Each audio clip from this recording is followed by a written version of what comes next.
Hi everyone, my name is Seti and I am your safety officer for this drill. Today we'll be having enclosed space drill. Why are we here? The primary objective of why we are here is to prepare crew members to handle emergencies that involve confined spaces with efficiency, safety, and teamwork.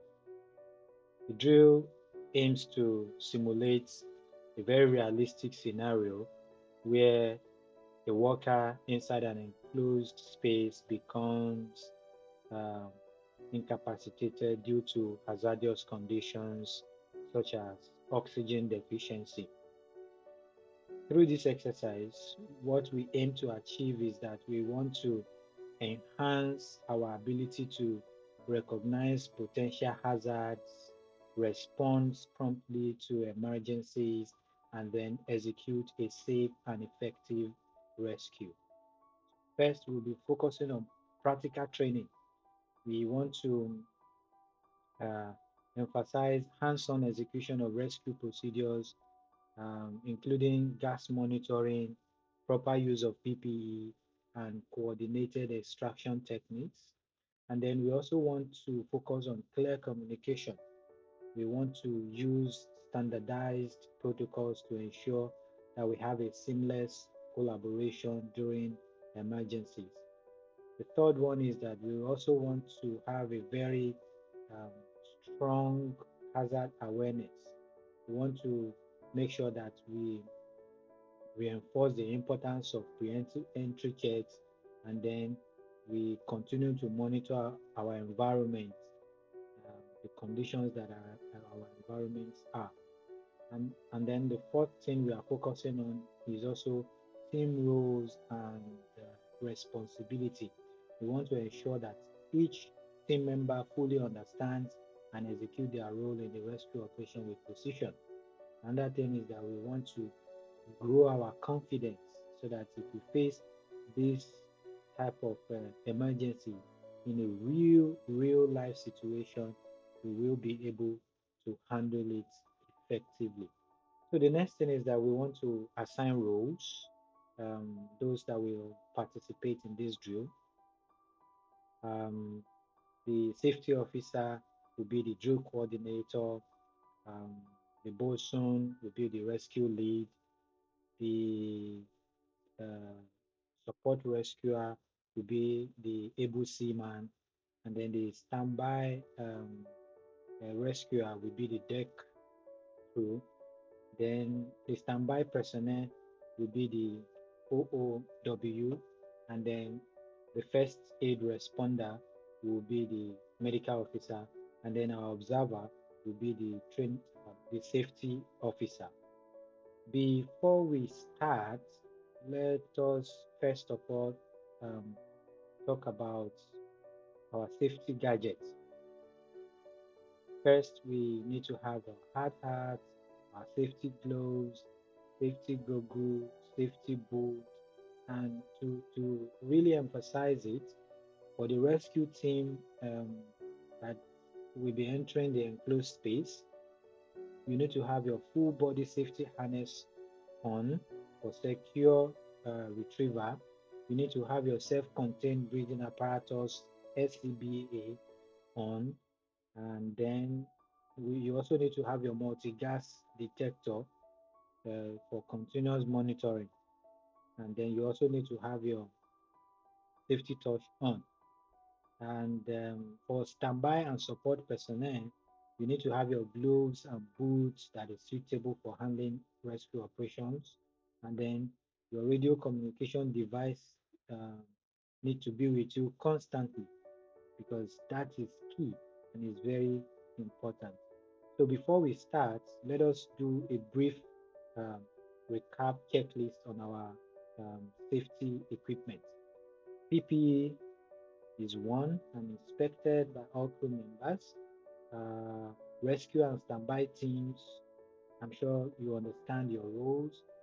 Our communication channels has been tested before, and then our first aid team also need to be on standby with necessary medical supplies. Let us start the drill. Um, this man here is assumed to uh, enter into the enclosed space and then collapsed due to the suspected oxygen deficiency. So, what is the initial plan? Initial emergency call. The standby personnel that noticed the incident quickly notifies the crew using the emergency code confined space incident tank 4 walker down. And then the next thing is re-entry procedure.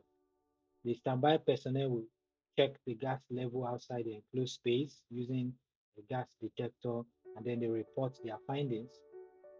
They could say oxygen levels at 19%, no toxic gases detected.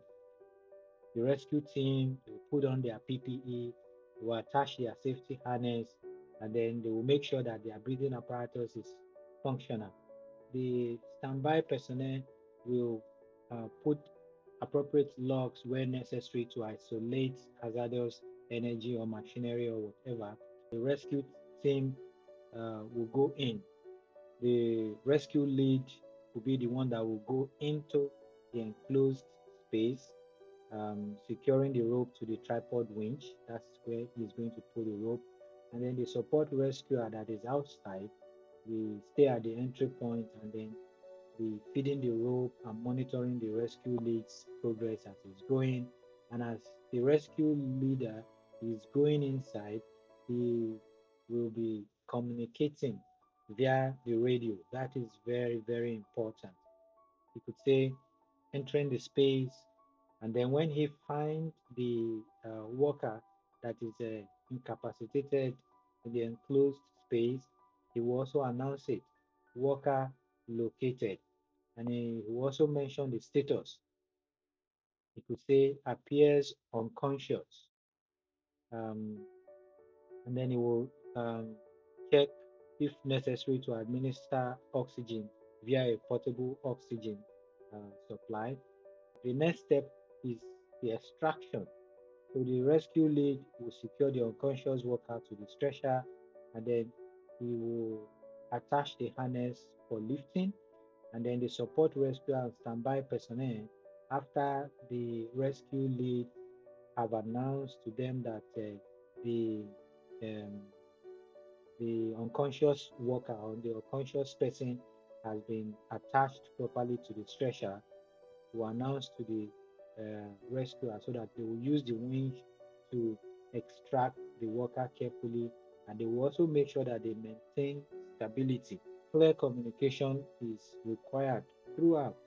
They could announce that lifting in progress, worker is at the entry point, prepare for handover. The next thing is the post-rescue actions.